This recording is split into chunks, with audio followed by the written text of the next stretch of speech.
Welcome to the Better Together podcast, where we look for ways we can work together to advance the gospel of Jesus Christ.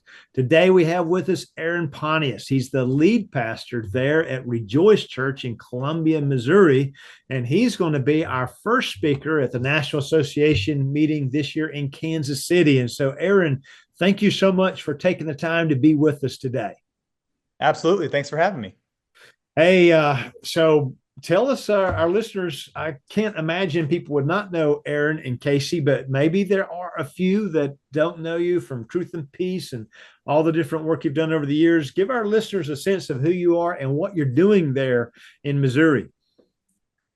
Sure. So I've been in ministry now. This November will be 19 years. 15 of those years was in student ministry, and I served mostly in outside of Nashville and then mostly in Nashville in the Donaldson area at the Donaldson Fellowship as their student pastor for a long time. Had the privilege of learning and growing under great mentors and leaders there.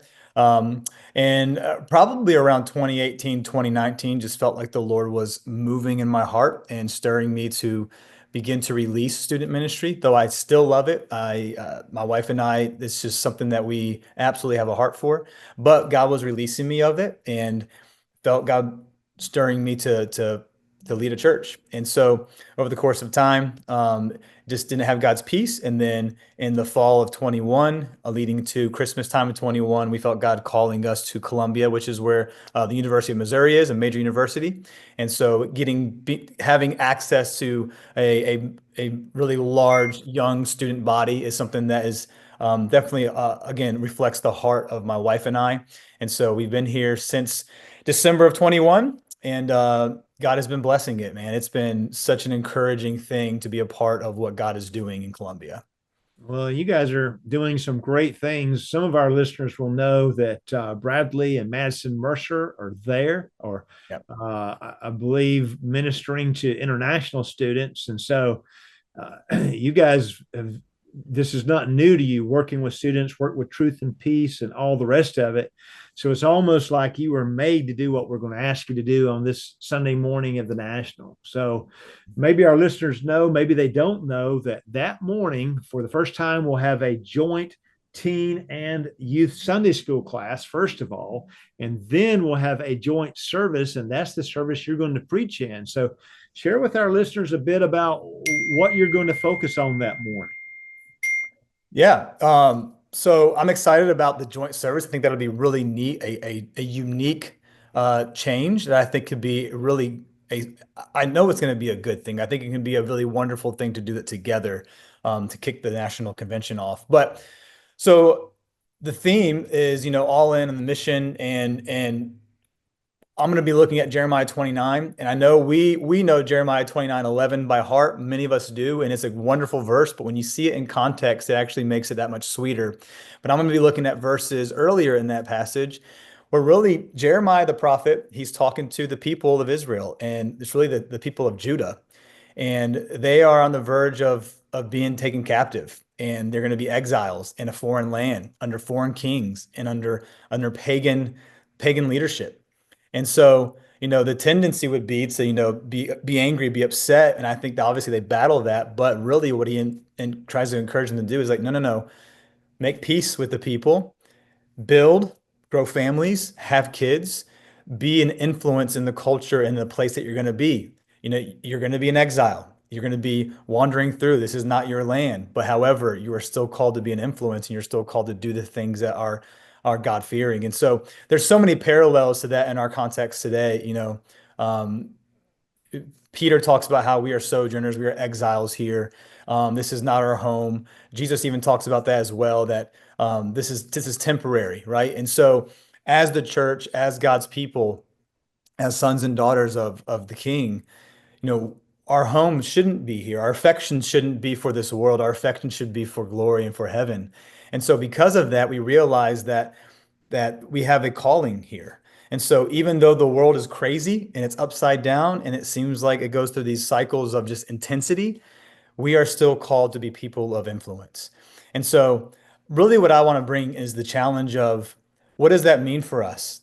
I think sometimes we see it's kind of popular to just be upset with the world that doesn't believe like we believe, to shake our fist at those who don't agree. It's a popular thing to create and cultivate spaces to argue and just to argue to win arguments. And I'm not saying that there aren't appropriate times for those things. However, those are not the things that we should be driving for, but we're supposed to have influence. And so, if we're going to present the gospel to a world that desperately needs it, we have to be people who cultivate peace. And when we cultivate peace, when the time comes, because the time will come, we need to be prepared to give a reason for the hope that we have. And if we live as hopeful people, creating peace in a crazy world, when other people need peace and they see it's in us, they're going to ask the questions. And we have to be ready for it. And so Jeremiah's message to the people long ago as they were going into exile was to be influential even in this dire situation. It's the same message for us. We have to be influential no matter how dire and how crazy culture can become, because ultimately the cross of Jesus is all that matters. And that's the only thing. What we do with that is the only thing that transfers into our eternal home anyway. Wow. That's great, Aaron. I can't wait to hear it. I'm so excited about it. And uh, everybody knows about Daniel and Hananiah, Mishael, and Azariah, and Esther, and Nehemiah, and they're the people that got the message. And Yep. the message, as you said, is just as good it's just as pertinent for us today. And really, I would say you've kind of demonstrated or lived that message. And that the message you're talking about giving us that morning, I think that's something we can all take to heart, and it will help us if we listen.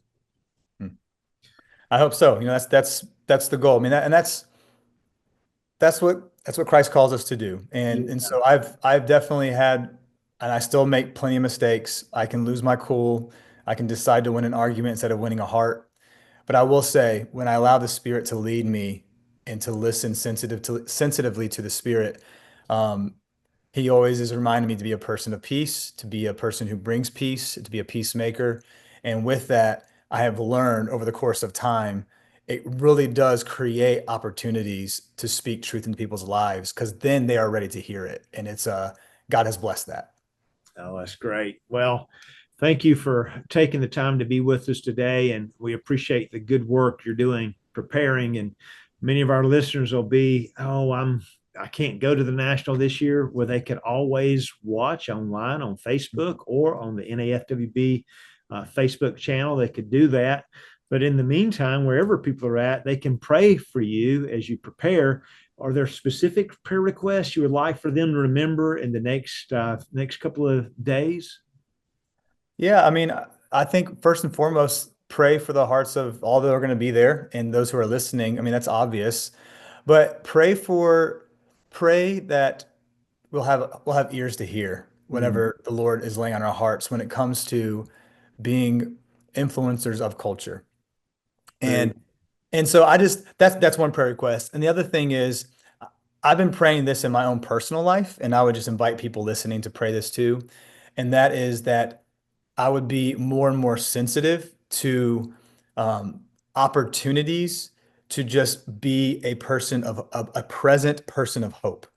And what I mean by that is I think sometimes we kind of, keep our nose down and just do our thing. And there's like that's important. We need to stay focused on tasks that we got to do. But I think sometimes unbeknownst to us, we completely miss opportunities just to be a physical presence of someone who actually has hope. Hmm. And the more I am trying to be attentive to that, the Lord is revealing to me, one, how many opportunities I have missed, but also how many are regularly in front of me, just by being present and looking for moments to do that. So I would definitely encourage those two prayer requests. Those are great requests, and those are really things we all want to pray for ourselves, Aaron. Good stuff, my man. Thank you. Well, thank you for taking the time to be with us, Aaron. And we want to thank you, our listener, for being with us today. We encourage you to share this podcast with anyone that you think would benefit. And remember, every little thing we do, it really does matter. It really does help. We truly are better when we work together. We're better together. Thank you.